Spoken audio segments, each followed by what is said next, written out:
Hello, I am back for more YouTube fun, and I am just back from teaching at a teenage summer camp where I was teaching young teenagers how to make films. And over the course of 2 weeks, we made like 15, 16 projects, 4 short films, 4 commercials, and a number of camera exercises. And I just thought, while it was still fresh in my mind, I thought it might be helpful to recap some of the common mistakes I saw these young students make. Number 1, the director is not communicating clearly enough with their actors, or not talking to their actors at all until it's too late. Yes, I saw this happen again. A director gets so busy where they want to put the camera, where they want to place the camera, what kind of shot they want to line up, that they completely forget about the actor, and they're so busy doing the camera stuff that the actor is just left kind of standing there frozen, unsure what to do.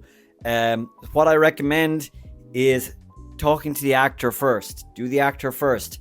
Find out what you want them to do. Communicate with them clearly, telling them what you want, and asking them what the best way is they feel they can achieve that.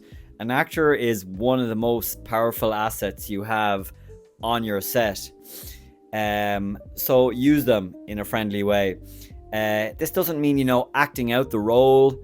I don't recommend that. It just means, telling the actor clearly what you want. If they're going out a door, how fast are they going out the door? Are they closing the door behind them? What kind of emotion are you hoping to get from that scene? So start with the actor. Make it clear about what you want. Ask, is the actor clear about what you just told them? Then you can come back to the camera crew, set up with them, because no matter how good the camera is and how good the camera looks, if the actor isn't comfortable with what they're doing, the audience is going to know. So it has to start with the actor and then come back to the camera crew. Number 2, not putting the camera close enough. Every film is made up of scenes, and every scene is made up of shots.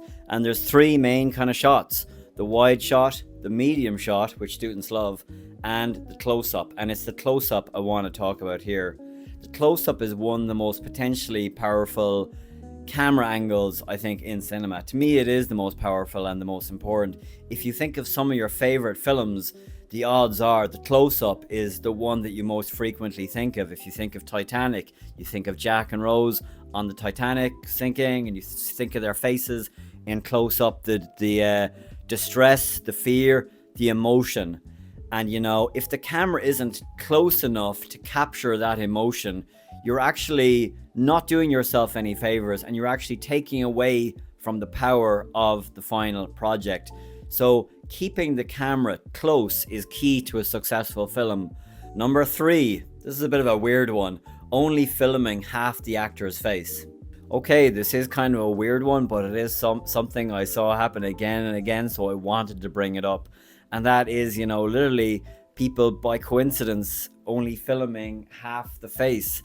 They've got their actor lined up like this, they've got their camera set up, you're really happy, and then suddenly right before you record, they're realizing that for whatever reason the actor has to be looking left this way, and then suddenly you've lost half the face. No matter what kind of a shot you set up, how amazing the landscape or the shot, whatever cool angle you're doing, you will never shoot anything as interesting or amazing as the human face with all of its weird and unusual features. And I was telling students all the time that, the audience, they're always subconsciously looking into the eyes to capture that emotion, that excitement, that sense of, I don't know what's going to happen next. So if they're looking this way, it's a bit frustrating, I feel, for the audience.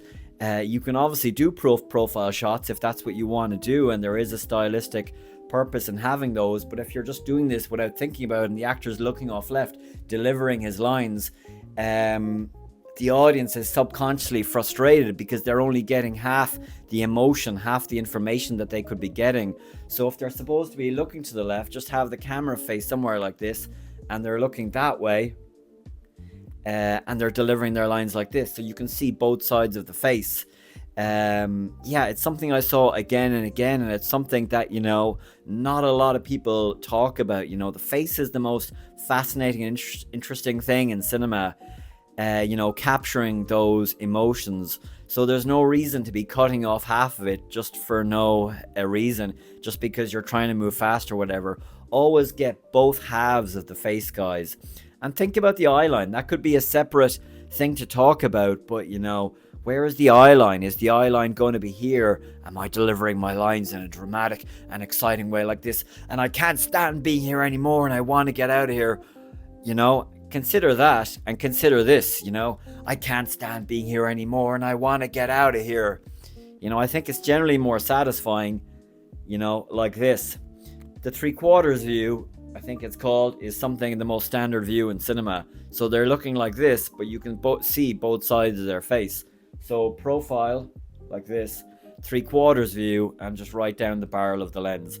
Okay, keep it in mind, super important, guys. Number 4, think more and more and more and more about the character in your film. This is something that applies to all filmmakers of all ages, and myself included, but really always be thinking about character. One reason I enjoy teaching at this camp, because I've been there 5 years, this is my 5th year, is that it really reminds me of what some of the fundamentals of cinema are, and character really is one of those pillars of every film. So when you're writing your script and developing your story, always be thinking about the character. Everything comes from that. The tone of your film, the theme of the film, the substance of the film, and where the plot is going to go. The plot can't just go anywhere you want it. You have to think about how this character would honestly react. Focus on making your character as real as you possibly can. We took some time on the first day of shooting to practice some scenes and rehearse some scenes, and we even got the actors who were in the film to come back and type out some extra lines and change some lines, and I think that made a substantial difference as well in the film, as well as giving the actors a sense of being part of the team and a sense that they were able to collaborate and had as much of a role to play in the making of it as much of the crew. So character, everything comes from that, guys. It's what people go to the cinema to see. They want to understand how human beings act and react to things. So everything comes from character, guys. Number 5, focus on getting great sound.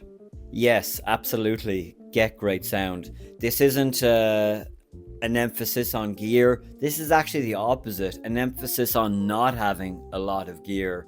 I was telling the students, I'm really envious of those guys to be 15 and 16 and be able to make a film with, their phone in their pocket is really empowering. I think sometimes they don't quite realize just what they can do on their phones. They're still growing up and they're looking at, behind the scenes photos of films with large cameras and tripods and large crew. But, I told them again and again, the only thing you need to make a film is, a good attitude and a few friends. That's all you need.